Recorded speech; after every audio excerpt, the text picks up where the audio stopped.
आप सब। मैं ऋचा कपूर एक बार फिर से करती हूँ अपने चैनल में आप सभी का स्वागत।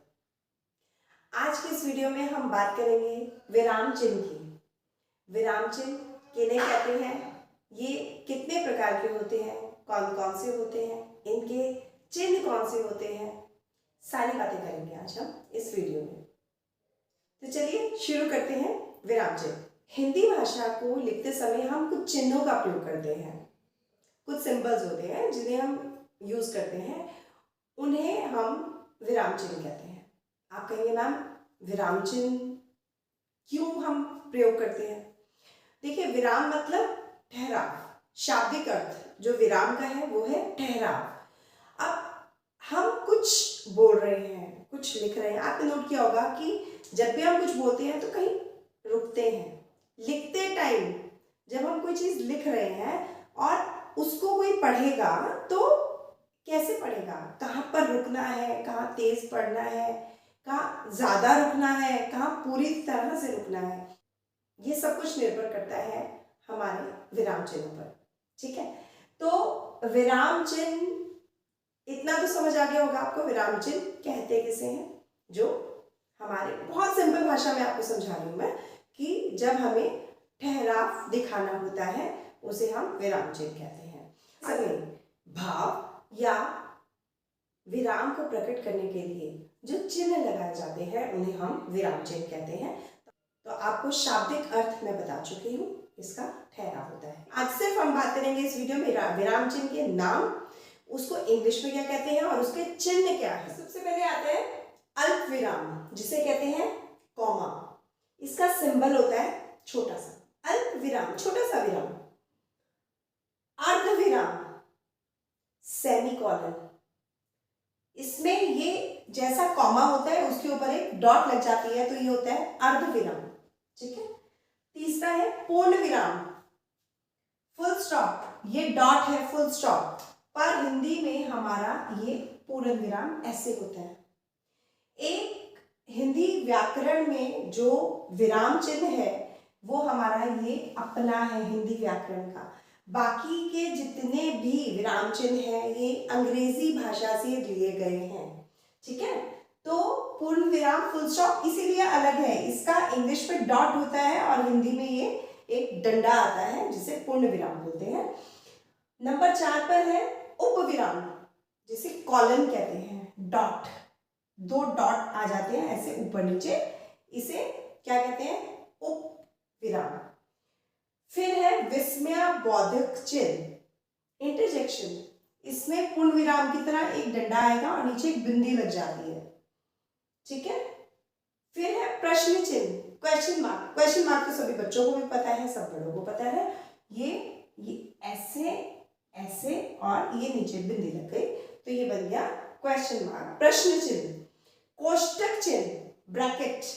ब्रैकेट ये 3 प्रकार के मैंने आपको बना के दिखा दिए, किसी भी ब्रैकेट को हम कोष्टक चिन्ह कहते हैं।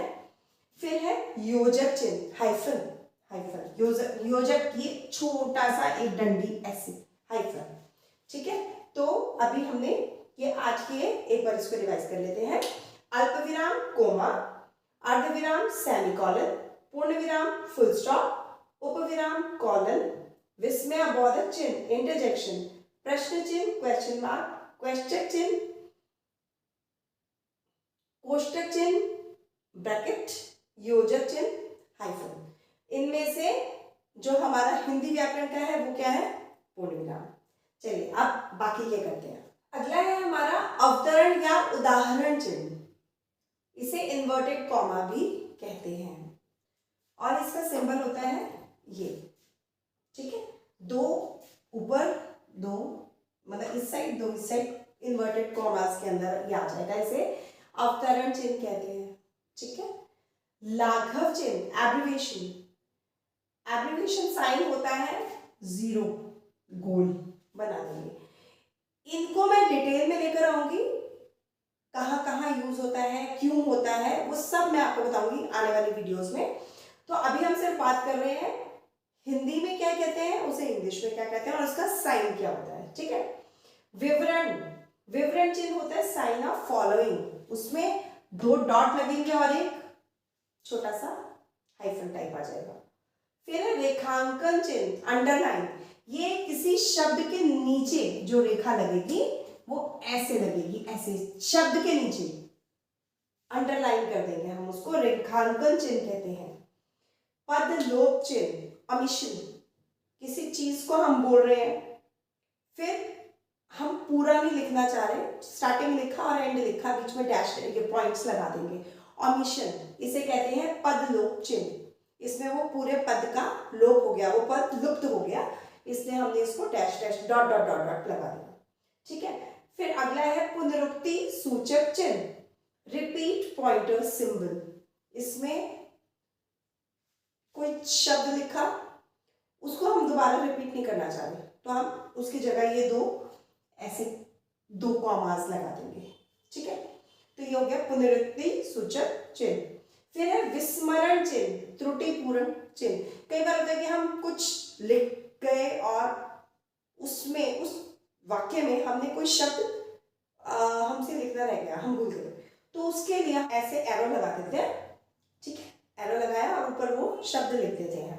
तो ये आपको, मुझे उम्मीद है कि समझ आ गया होगा कि हमने विराम चिन्ह कौन कौन से होते हैं हमारे व्याकरण में, कौन कितने होते हैं, और कौन सा हमारी हिंदी भाषा का है, बाकी कौन सी भाषा से लिए गए हैं, उनको इंग्लिश में क्या कहते हैं, और उसके साइन क्या होते हैं। मुझे उम्मीद है आपको ये सब समझ आ गया है। आपको मेरी वीडियो पसंद आई है तो प्लीज़ उसे लाइक कीजिएगा, शेयर कीजिएगा and subscribe my channel. Thank you so much.